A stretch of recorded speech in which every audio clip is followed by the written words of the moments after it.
और रफ्तार के आगोश में आकर दम तोड़ने वाले साहिल से कहीं ज्यादा उस प्रशासनिक प्रभाव से जुड़ी है जिसके नियम, कायदे, कानून कागजों पर लिखे हैं। साहिल की मां सवाल पूछ रही है उस सिस्टम से कि मेरे बेटे को क्यों मारा। सवाल तो पुलिस की उस थ्योरी पर भी है कि कैसे नाबालिग को बालिग दिखाया गया। क्या रसूख भारी था या पैसों की गठरी वाला वजन? क्यों और कहां से यह कहानी बनाई गई? पुलिस का ऐसे मामलों में पेश होता रवैया अब सिस्टम पर सवाल खड़े कर रहा है। बता रहा है कि जिसके पास नहीं है पैसा उसका जग में जीना कैसा। देखिए रिपोर्ट।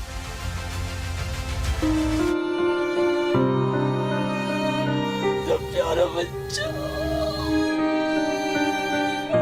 इंसाफ के लिए रोती बिलखती इस महिला की तस्वीर को देख लीजिए। प्यारा बच्चा।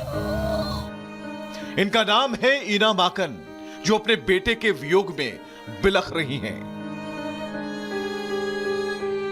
इनके बेटे साहिल की गलती सिर्फ इतनी थी, वो अपने बाइक से एक रईसजादे की कार के सामने आ गए और इसके बाद क्या, स्कॉर्पियो सवार रईसजादे ने इनके बेटे को रौंद दिया। स्कॉर्पियो सवार रईसजादा यहीं नहीं रुका, उसने आगे भी कई गाड़ियों को टक्कर मारी। घटना दिल्ली के द्वारका इलाके की है, जहां एक रईसजादे ने रील बनाने के चक्कर में बाइक सवार साहिल की जान ले ली। हैरानी की बात यह है कि घटना के वक्त उसकी बहन भी कार में बैठी थी, लेकिन उसने भी उसे कार तेज चलाने से नहीं रोका। इस स्टेशन में ऑल्टरनेट नंबर पे आपका नंबर था, तो मुझे कॉल आई 1:19 में। फिर मैं भागी हुई यहाँ से गाड़ी लेके। फिर वहां जाकर अपने बच्चे को देख, मेरा बच्चा रोड पे गंदे तरीके से पड़ा था, बहुत गंदे तरीके से पड़ा था मेरा बच्चा। उसके बाद वहां से उसको मेरे चिल्लाने के बाद इंदिरा गांधी में ले गए। उसको ले जाने से पहले ही उसका पैकेट में मुंह बंद कर दिया था।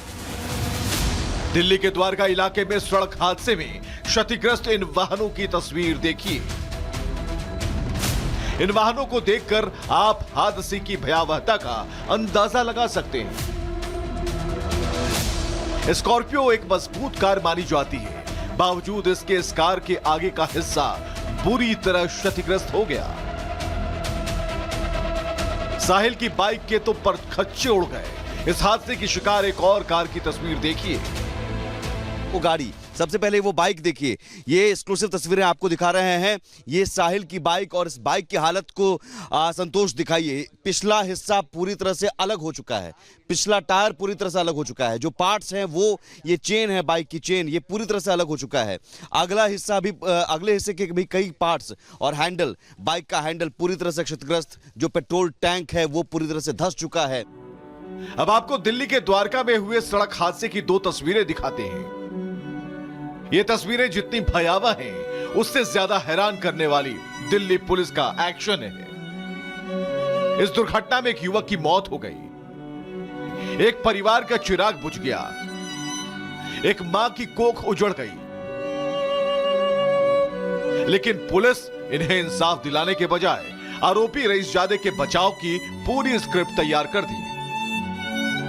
स्कॉर्पियो चला रहे आरोपी रईसजादे को पुलिस ने अपनी एफआईआर में बालिग दिखाया है, जबकि बर्थ सर्टिफिकेट में उसकी उम्र 17 साल लिखी है। अब सोचिए, पुलिस ने आखिर ऐसा क्यों किया? क्या पुलिस ने रिश्वत खाई है? क्या पुलिस इस केस को कमजोर करना चाहती थी? क्या पुलिस आरोपी के परिवार को बचाना चाहती थी? क्योंकि अगर पुलिस एफआईआर में आरोपी को नाबालिग लिखती तो उन्हें आरोपी के पिता के खिलाफ भी एक्शन लेना पड़ता। वो गाड़ी आ रही थी, ओवर स्पीड से आ रही थी। ये तस्वीर गवाह दे रही है, ये तस्वीरें गवाह दे रही है कि साहब आप किसे बचाने की कोशिश कर रहे हैं। और 19 साल का लड़का 17 साल का कैसे हो जाता है? एफआईआर में 19 साल का होता है। वो स्पीड से गाड़ी दौड़ाता है क्योंकि उसके बाप के पास पैसा है, उसके बाप के पास पावर है, उसके बाप के पास रसूख है, तो वो कुछ भी कर लेगा। उसके बेटे को ये लगता था, इसलिए वो ब्रेक मारने के बजाय, एक टक्कर होती है अगर साहिल के साथ, उसके बाद ब्रेक मारना चाहिए था। ब्रेक मारने के बजाय और एक्सीलरेट करता है, गाड़ी को और स्पीड बढ़ाता है, जिसके बाद अगली टक्कर एक टैक्सी से होती। देश के साथ दुनिया भर में सड़क हादसों के आंकड़े हैरान करने वाले हैं, लेकिन सवाल यह है कि इन हादसों को रोकने की जिम्मेदारी जिनके कंधों पर है वो क्या कर रहे हैं? सवाल यह भी कि दिल्ली के द्वारका सड़क हादसे के आरोपी को पुलिस ने बालिग क्यों दिखाया? क्या पुलिस की लापरवाही की वजह से आरोपी को जमानत मिली? आखिर नाबालिग ड्राइवर के पेरेंट्स के खिलाफ कार्रवाई क्यों नहीं हुई? ऐसे कई सवाल हैं जिसका जवाब अब पूरा देश जानना चाहता है। Bureau report, Republic Bharat.